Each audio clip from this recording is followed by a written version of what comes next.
Horror Story Audiobook Feature. The Night Wire, 1926. By H. F. Arnold.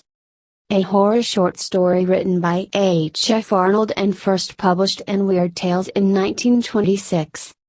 New York, September 30th. CP Flash. Ambassador Halil died here today. The end came suddenly as the ambassador was alone in his study. There is something ungodly about these night wire jobs. You sit up here on the top floor of a skyscraper and listen into the whispers of a civilization. New York, London, Calcutta, Bombay, Singapore, they're your next door neighbors after the streetlights go dim and the world has gone to sleep.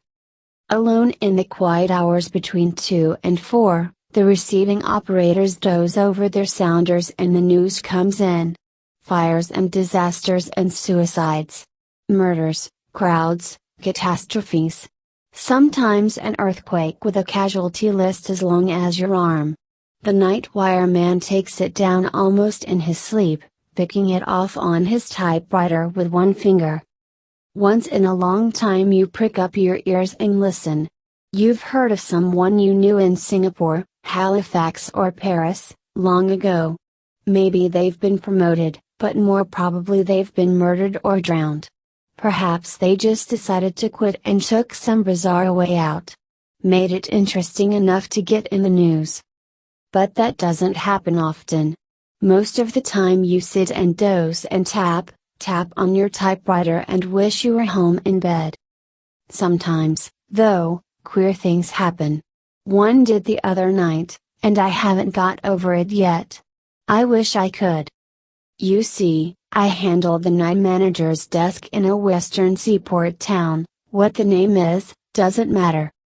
There is, or rather was, only one night operator on my staff, a fellow named John Morgan, about 40 years of age, I should say, and a sober, hard-working sort.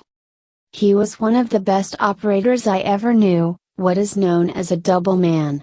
That means he could handle 2 instruments at once and type the stories on different typewriters at the same time. He was one of the 3 men I ever knew who could do it consistently, hour after hour, and never make a mistake. Generally, we used only one wire at night, but sometimes, when it was late and the news was coming fast, the Chicago and Denver stations would open a second wire, and then Morgan would do his stuff. He was a wizard, a mechanical automatic wizard which functioned marvelously but was without imagination. On the night of the 16th he complained of feeling tired. It was the first and last time I had ever heard him say a word about himself, and I had known him for 3 years. It was just 3 o'clock and we were running only one wire. I was nodding over the reports at my desk and not paying much attention to him, when he spoke. "Jim," he said, "does it feel close in here to you?" "Why, no, John," I answered, "but I'll open the window if you like." "Never mind," he said. "I reckon I'm just a little tired." That was all that was said, and I went on working. Every 10 minutes or so I would walk over and take a pile of copy that had stacked up neatly beside the typewriter as the messages were printed out in triplicate. It must have been 20 minutes after he spoke that I noticed he had opened up the other wire and was using both typewriters. I thought it was a little unusual, as there was nothing very hot coming in. On my next trip I picked up the copy from both machines and took it back to my desk to sort out the duplicates. The first wire was running out the usual sort of stuff and I just looked over it hurriedly. Then I turned to the second pile of copy. I remembered it particularly because the story was from a town I had never heard of, Zebico. Here is the dispatch. I saved a duplicate of it from our files. Zebico, Sept 16 CP Bulletin. The heaviest mist in the history of the city settled over the town at 4 o'clock yesterday afternoon. All traffic has stopped and the mist hangs like a pall over everything. Lights of ordinary intensity fail to pierce the fog, which is constantly growing heavier. Scientists here are unable to agree as to the cause, and the local weather bureau states that the like has never occurred before in the history of the city. At 7 p.m. last night the municipal authorities. More. That was all there was. Nothing out of the ordinary at a bureau headquarters, but, as I say, I noticed the story because of the name of the town. It must have been 15 minutes later that I went over for another batch of copy. Morgan was slumped down in his chair and had switched his green electric light shade so that the gleam missed his eyes and hit only the top of the two typewriters. Only the usual stuff was in the right-hand pile, but the left-hand batch carried another story from Zebico. All press dispatches come in takes, meaning that parts of many different stories are strung along together, perhaps with but a few paragraphs of each coming through at a time. This second story was marked Add Fog. Here is the copy. At 7 p.m. the fog had increased noticeably. All lights were now invisible and the town was shrouded in pitch darkness. As a peculiarity of the phenomenon, the fog is accompanied by a sickly odor, comparable to nothing yet experienced here. Below that in customary press fashion was the hour, 3:27, and the initials of the operator, J.M. There was only one other story in the pile from the second wire. Here it is. Second at Zebico fog. Accounts as to the origin of the mist differ greatly. Among the most unusual is that of the sexton of the local church, who groped his way to headquarters in a hysterical condition and declared that the fog originated in the village churchyard. It was first visible as a soft gray blanket clinging to the earth above the graves, he stated. Then it began to rise, higher and higher. A subterranean breeze seemed to blow it in billows, which split up and then joined together again. Fog phantoms, writhing in anguish, twisted the mist into queer forms and figures. And then, in the very thick midst of the mass, something moved. I turned and ran from the accursed spot. Behind me I heard screams coming from the houses bordering on the graveyard. Although the sexton's story is generally discredited, a party has left to investigate. Immediately after telling his story, the sexton collapsed and is now in a local hospital, unconscious. Queer story, wasn't it? Not that we aren't used to it, for a lot of unusual stories come in over the wire. But for some reason or other, perhaps because it was so quiet that night, the report of the fog made a great impression on me. It was almost with dread that I went over to the waiting piles of copy. Morgan did not move, and the only sound in the room was the tap-tap of the sounders. It was ominous, nerve-wracking. There was another story from Zebico in the pile of copy. I seized on it anxiously. New lead Zebico Fog CP. The rescue party which went out at 11 p.m. to investigate a weird story of the origin of a fog which, since late yesterday, has shrouded the city in darkness has failed to return. Another and larger party has been dispatched. Meanwhile, the fog has, if possible, grown heavier. It seeps through the cracks in the doors and fills the atmosphere with a depressing odor of decay. It is oppressive, terrifying, bearing with it a subtle impression of things long dead. Residents of the city have left their homes and gathered in the local church, where the priests are holding services of prayer. The scene is beyond description. Grown folk and children are alike terrified and many are almost beside themselves with fear. Amid the wisps of vapor which partly veil the church auditorium, an old priest is praying for the welfare of his flock. They alternately wail and cross themselves. From the outskirts of the city may be heard cries of unknown voices. They echo through the fog in queer and cadenced minor keys. The sounds resemble nothing so much as wind whistling through a gigantic tunnel. But the night is calm and there is no wind. The second rescue party. More. I am a calm man and never in a dozen years spent with the wires, have I been known to become excited, but despite myself I rose from my chair and walked to the window.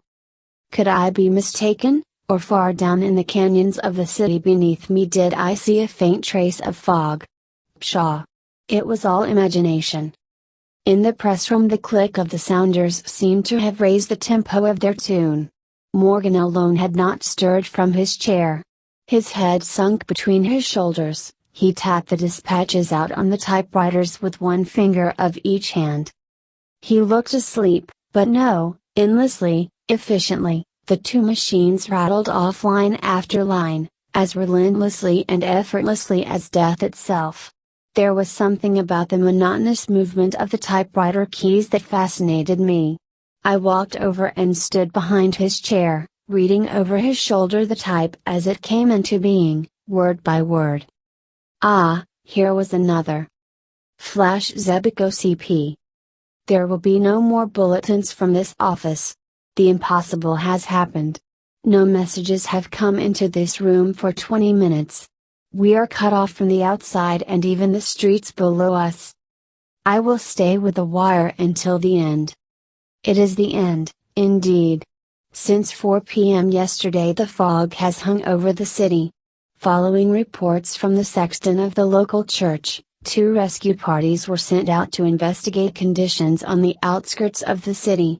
Neither party has ever returned, nor was any word received from them. It is quite certain now that they will never return. From my instrument I can gaze down on the city beneath me. From the position of this room on the 13th floor, nearly the entire city can be seen. Now I can see only a thick blanket of blackness where customarily are lights and life. I fear greatly that the wailing cries heard constantly from the outskirts of the city are the death cries of the inhabitants. They are constantly increasing in volume and are approaching the center of the city. The fog yet hangs over everything. If possible, it is even heavier than before, but the conditions have changed. Instead of an opaque, impenetrable wall of odorous vapor, there are now swirls and writhes of shapeless mass and contortions of almost human agony. Now and again the mass parts and I catch a brief glimpse of the streets below. People are running to and fro, screaming in despair. A vast bedlam of sound flies up to my window, and above all is the immense whistling of unseen and unfelt winds. The fog has again swept over the city and the whistling is coming closer and closer. It is now directly beneath me. God! An instant ago the mist opened and I caught a glimpse of the streets below. The fog is not simply vapor, it lives. By the side of each moaning and weeping human is a companion figure, an aura of strange and varicolored hues. How the shapes cling! Each to a living thing. The men and women are down. Flat on their faces. The fog figures caress them lovingly. They are kneeling beside them. They are, but I dare not tell it. The prone and writhing bodies have been stripped of their clothing. They are being consumed, piecemeal. A merciful wall of hot, steaming vapor has swept over the whole scene. I can see no more. Beneath me the wall of vapor is changing colors. It seems to be lighted by internal fires. No, it isn't. I have made a mistake. The colors are from above, reflections from the sky. Look up. Look up. The whole sky is in flames. Colors as yet unseen by man or demon. The flames are moving, they have started to intermix, the colors are rearranging themselves. They are so brilliant that my eyes burn, they are a long way off. Now they have begun to swirl, to circle in and out, twisting in intricate designs and patterns. The lights are racing each with each, a kaleidoscope of unearthly brilliance. I have made a discovery. There is nothing harmful in the lights. They radiate force and friendliness, almost cheeriness. But by their very strength, they hurt. As I look, they are swinging closer and closer, 1,000,000 miles at each jump. Millions of miles with the speed of light. It is light of quintessence of all light. Beneath it the fog melts into a jeweled mist radiant, rainbow-colored of 1,000 varied spectra. I can see the streets. Why, they are filled with people. The lights are coming closer. They are all around me. I am enveloped. The message stopped abruptly. The wire to Zebico was dead. Beneath my eyes in the narrow circle of light from under the green lampshade, the black printing no longer spun itself, letter by letter, across the page. The room seemed filled with a solemn quiet, a silence vaguely impressive, powerful. I looked down at Morgan. His hands had dropped nervously at his sides, while his body had hunched over peculiarly. I turned the lampshade back, throwing light squarely in his face. His eyes were staring, fixed. Filled with a sudden foreboding, I stepped beside him and called Chicago on the wire. After a second the sounder clicked its answer. Why? But there was something wrong. Chicago was reporting that wire 2 had not been used throughout the evening. Morgan! I shouted. Morgan! Wake up, it isn't true. Someone has been hoaxing us. Why? In my eagerness I grasped him by the shoulder. His body was quite cold. Morgan had been dead for hours. Could it be that his sensitized brain and automatic fingers had continued to record impressions even after the end? I shall never know, for I shall never again handle the night shift. Search in a world atlas discloses no town of Zebico. Whatever it was that killed John Morgan will forever remain a mystery.